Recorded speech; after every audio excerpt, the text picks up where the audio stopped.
কি খবর আলী মিয়া? চিল্লাইতাছো কি নিয়া? কোন নিদিয়া বন্নি করুম খেলা শুরু বাকি দিয়া। মানুষ তো মনে করে হুদাহুদি চেতি। আচ্ছা আহেন ভাই বহেন কই ব্যবসার পরিস্থিতি। ব্যবসার যে পরিস্থিতি মুরগি খুঁজি তিতি তিতি তিতি তিতি দাদার আমলের স্মৃতি ধরে রাখতে চাই মাগার কেমনে ধরুম ভাই টুকুর টাকুর সব জায়গায় চেক কয় টাকা কামাই, ভালো জিনিস দিতে হবে। আমার এখন প্ল্যান থাকতে হবে এইটা যেরকম হয়েছে এর থেকে আমার একটু ভালো জিনিস দিতে হবে, এরকম প্ল্যান থাকতে হবে ভালো। ঠিক আছে, কিন্তু এই গান যেভাবে আপনার বুড়া থেকে গুড়া শুনছে হয়তো ওইগুলো নাও হইতে পারে, কিন্তু ভালো জিনিস তৈরি করুন। মানে আমি কথা শুনবেন একটা জিনিসকে আমি ভালো জিনিস দেওয়ার কাম দিমু, বাদ বাকিটা জানবো লিসেন। মানে আমি আমার থেকে আমি কোনো খারাপ জিনিস আমি দেবো না ইনশাল্লাহ। ঠিক আছে, কারণ আমি খারাপ দিক থেকে শুনি না, আমি যার থেকে শুনে শিখছি আমার দাদি দাদা। আগের দিনের মানুষের মনে ছিল আলাদা, ভালোবাসাই ছিল আলাদা। যেমন আমি মাঝে মাঝে দাদির জিজ্ঞেস করতাম দাদি কি খাইছো, তখন দাদির কি বলতো যে ভাত আর ডাইল আর তোর বাপের গাইল।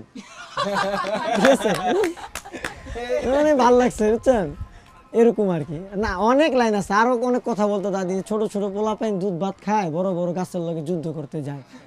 ঠিক আছে, তারপরে যেমন দাদি আবার বলতো যে ভালো এই ভালো কথা হজম হয় না, মক্কার মানুষ হস পায় না। ঠিক আছে, এটা দাদি বলতো। তখন আবার আমি আবার দাদির সাথে মিলে বলতাম যে জাতের মাছটা জল্লা খায় না, কুত্তার পেটে ঘিস হয় না।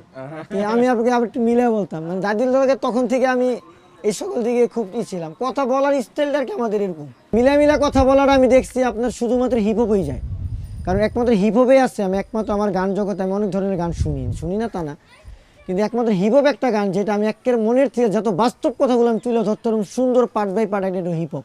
বিষয় হচ্ছে যে বাবার স্মৃতি আর কি, বাবার ব্যবসা ছোট থেকেই হার্ডওয়্যার ব্যবসা দেখতেছি, এক হচ্ছে বাবার স্মৃতি।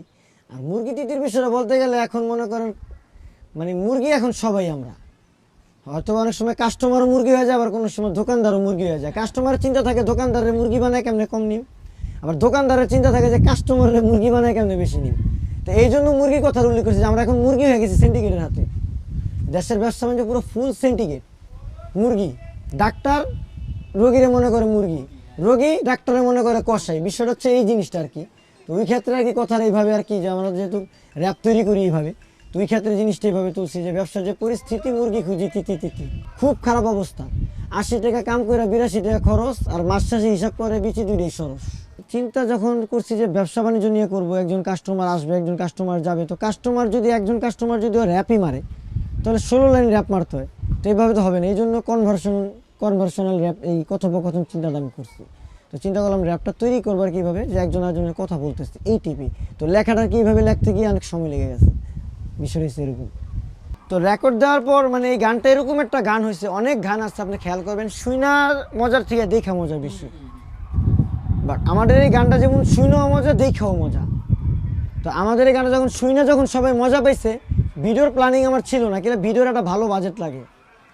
কারণ এমনি মনে করেন যে ফকির নিজে পারি না খারাইতে, আরেকজনের জাম ঝাড়াইতে, খুব টেনশনে আসছিলাম। ওই টেনশন থেকে ভাবতেছি ভিডিও করার প্ল্যানিং। সবাই যখন বললো যে ভাই এটা ভিডিও ছাড়া যাবেই না, এটা ভিডিও করতে হবে, তো তখন আর কি আপনার এই সুচির শামস ভাইয়ের মাধ্যমে আর কি আপনার নাম্বারটা কালেক্ট করছি। স্বাক্ষর ভাই খুব ভালো ভিডিও করে, তো স্বাক্ষর ভাইতে তারপর সুচি শাম ভাইরে বললাম যে ভাই আমাদের বাজেটেরও খুব সমস্যা। তো স্বাক্ষর ভাইয়ের সাথে বললো যে তুমি কথা বলো।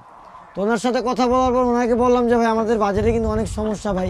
তো উনি বললো যে আগে আসো গান শুনি। তো উনি গান শোনার পর বললো যে এটা বাজেটের বিষয় না, ভালো গান হয়েছে আমি কাজ করবো, বাজেট পরে, তুমি যা দেওয়ার দিও সেটা হচ্ছে পরে। যখন আমি এই সাপোর্টটা পাইছি তখন আর কি ভিডিওটা করার সাহসটা পাইছি। এরপরে ভিডিওতে এরপর ভিডিও করবো। এখন আমার তো যেহেতু দোকান ছিল, এখন দোকান নাই, দোকান বিক্রি করে ফেলছি।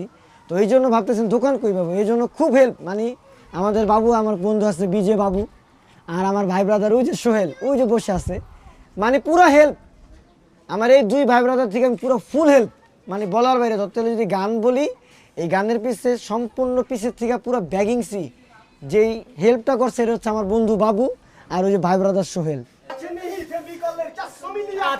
আচ্ছা তো একদম 70 টাকা দাদা, রেট দিলাম বাটা সালা তারপরে কষ্টাটা, আপনার টাকা মোরায়া জায়গা মতো রেখে দেন। সবাই যে একসাথে থাকবে এমন না, হ্যাঁ থাকতে পারে, অনেকে অনেক গানের ভিতরে থাকবে। এক গানের ভিতরে ও আছে আরেক গানের ভিতরে ও আছে আরেক গানের ভিতরে ও আছে। তো আমি যখন কাজ করব মানে এটা হচ্ছে আমার প্ল্যানটা হচ্ছে এরকম যে কার ভয়েসের সাথে কার লিরিক্সের সাথে কোন গানে কোন কথাটা সুন্দর যায় আমি তারা সিলেক্ট করেই কাজ করব। এটা আমার মাপা না, এটা শুধু এই জায়গার 11 জন আর্টিস্ট এরা না, বিডি হিপহপের যত আর্টিস্ট আছে আমি সকল আর্টিস্টদের নিয়ে কাজ করব। বাংলাদেশের র্যাপ সিন বলতে গেলে ভাই বাংলাদেশে হিপহপটা এখন তো ওরকমভাবে নেয় নাই, যদি আমার ব্যবসার পরিস্থিতি নিচ্ছে, কিন্তু অন্য সকল হিপহপরা এর কালচারের জন্য হয়তো অনেক সমস্যা হচ্ছে, বা বাংলাদেশের জনগণ হিপহপটার এরকম নিতেছে না, ইন্ডিয়া যেভাবে নিচ্ছে বাংলাদেশটা এরকম নিতেছে না। তো আমি চাই বাংলাদেশের সবাই হিপহপটারে নিউক।